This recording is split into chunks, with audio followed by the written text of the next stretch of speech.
उल्लासनगर के camp number 3 स्थित विठलवाड़ी इलाके में गांजा बेचने वाले एक आरोपी को गिरफ्तार कर सेंट्रल पुलिस ने रंगे हाथों धर दबोचा। पुलिस को स्थानीय नागरिकों से सूचना मिली थी कि इलाके में अवैध रूप से गांजे की बिक्री की जा रही है। सूचना के आधार पर पुलिस ने संबंधित घर पर छापा मारा और आरोपी किरण वाघमारे को गांजा बेचते हुए पकड़ लिया।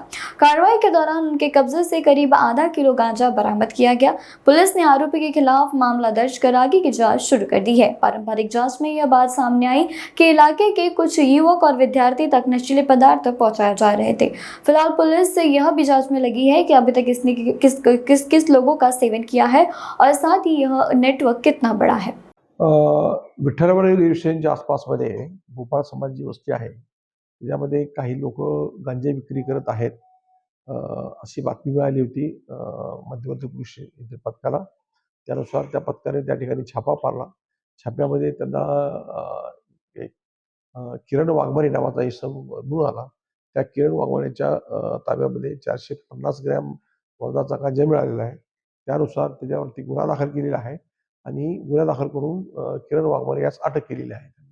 सर आठवड्यात ही दुसरी कारवाई आहे करण्यात आलेली, काय सांगणार? परिसरामध्ये आमच्या वरिष्ठांनी जे आदेश दिलेले आहेत डीसीपी आणि सीपी सरांनी, त्यानुसार कुठेही गांजा एमडी असे पदार्थ मिळून आल्यास पब्लिकला पण आम्ही आवाहन केलेलं आहे। त्यानुसार आम्ही कारवाई करत आहोत। सर्व पोलिसच कारवाई करत आहे। शिवाय एसीबीचं पथक पण कारवाई करीत आहे।